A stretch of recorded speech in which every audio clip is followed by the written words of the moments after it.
So there we were, gathered in our modest living room on a Sunday morning, ready to embark on a new family adventure, yoga. My sister had read some article claiming it was the perfect way to bond and achieve inner peace. The living room was transformed into a sea of yoga mats, and we all donned our best stretchy pants. Mom had even lit a few candles to set the mood. The only hitch was Dad.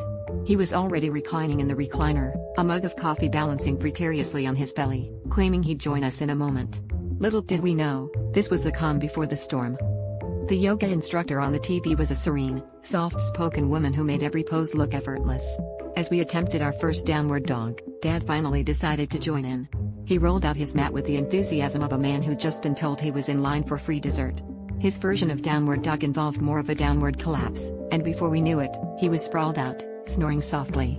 We tried to concentrate, but every time we glanced at Dad, he'd snuggle deeper into his mat, like he was auditioning for the role of a hibernating bear. Things took a turn for the surreal when we reached the warrior pose. Mom, ever the optimist, tried to nudge him awake, but Dad simply mumbled something about finding his inner peace and promptly rolled over. This wouldn't have been a problem except for the fact that his roll sent him careening into the coffee table, sending his coffee mug flying.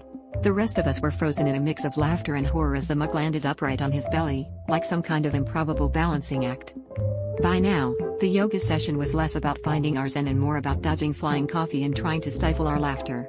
Dad, however, remained blissfully unaware, blissfully napping. As the session came to an end, the instructor suggested a moment of meditation.